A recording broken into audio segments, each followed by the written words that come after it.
Sir मुझे एक बात बताइए, एक बड़ा ही पर्सनल सेंसिटिव सा क्वेश्चन है थोड़ा सा। एक फ्रेज चलता है, be the man, alpha man, मर्दानगी, लड़के रोते नहीं हैं। हाउ डू यू डिफाइन मर्दानगी? मतलब आप क्या कहेंगे अगर मैं आपसे ये सवाल पूछूं कि it is about being vulnerable और it is about being tough? हाँ, गुड क्वेश्चन। सी, टफ किस चीज़ में?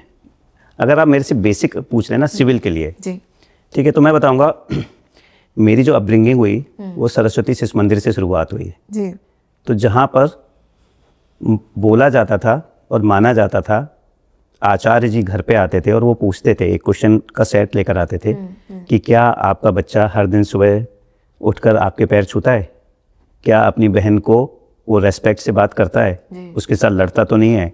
जब हम स्कूल जाते थे तो सभी आचार्य जी जितने होते थे सबके पैर छूते थे। And I still have that thing, मतलब मुझे किसी के, मेरे से अगर कोई बड़ा है तो मुझे किसी के पैर छूने में कोई शर्म नहीं है। सेकंड, अगर कोई ये कह रहा है कि मैं मर्द हूँ तो मैं किसी बच्चे पर, किसी बूढ़े पर, किसी औरत के ऊपर हाथ उठा सकता हूँ, देन मतलब मुझे दया आती है उसके ऊपर, देन वो मर्द नहीं है। अगर वो मर्द है, लोग इतने सारे इंसिडेंट्स होते हैं, आपने सुना होगा कि बस के अंदर किसी ने लड़की को छेड़ दिया, तब आपकी मर्दानगी कहाँ चली गई? है ना? लोग बाग, आपकी गाड़ी टच हो जाती है और आप उतर कर अपनी बाजू ऊपर करके लड़ने शुरू कर देते हो। एब्सोल्युटली। बट आप उस बस में, उस ट्रेन में तो आप नहीं लड़े। अगर वो एक या दो बंदे थे जो अब किसी की भी बेटी को, बहू को, माँ को, किसी को भी अगर परेशान कर रहे थे, वो पूरी बस 50 लोग कर क्या रहे थे? वो मर्द नहीं थे क्या उस समय पे? उस टाइम कुछ और हो गया था। ठीक है, तो मेरा ये मानना है कि शायद हम ना सिविक सेंस उसमें, या बेसिक जो हमारी वैल्यूज़ थी, इंडियन वैल्यूज़, मैं किसी और से कंपेयर नहीं करूँगा, हमारे यहाँ पर औरत को देवी बोला जाता था, हमारे पूजा होती है। एंड ऐसा नहीं है कि उसको हमने एक सॉफ्ट उसमें देखना शुरू कर दिया है, बट रानी लक्ष्मीबाई थी या दुर्गा थी या काली थी, ये सब वोमेन ही थी।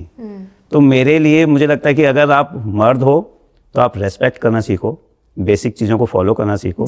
और अगर आप सच में, आपको लगता है कि you are so powerful and you can threaten anyone, तो आप उनको करो ना जो इन लोगों को परेशान कर रहे हैं, छेड़ रहे हैं। अगर आपके सामने किसी बच्चे को कोई पीट रहा है या किसी लेडी के साथ कोई बदतमीजी कर रहा है, तो आप उसको रोको, तब आपको पता लगेगा ना कि हाँ, as a man. But saying this कि मैंने किसी अपनी वाइफ के ऊपर हाथ उठा दिया, मतलब चौड़ में, तो मेरे को लगता है यार कि फिर तुम मर्द नहीं हो।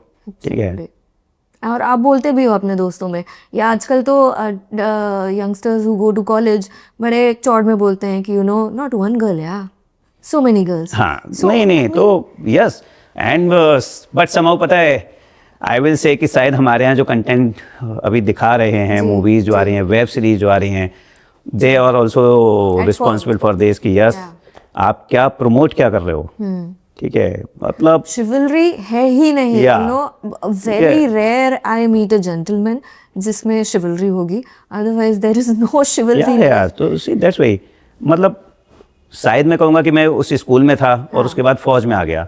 फौज में आप जाइए, अगर लेडीज बैठी हुई होंगी, ठीक है, अगर जनरल्स बैठ के बात कर रहे हैं, आई विल नॉट से कि लेफ्टिनेंट, कैप्टन, मेजर, कर्नल, अगर जनरल्स भी बैठे हैं और एक लेडी एंटर करती है, सभी खड़े हो जाएंगे। We are still following that thing. ठीक है, मतलब senior officers will salute the lady. तो मतलब आपको लेडी को इस तरह से ट्रीट करते हो, रेस्पेक्ट देते हो, एंड दैट्स व्हाई, मतलब शायद फौज इसीलिए बची हुई है अभी भी, है ना, लोग रेस्पेक्ट करते हैं।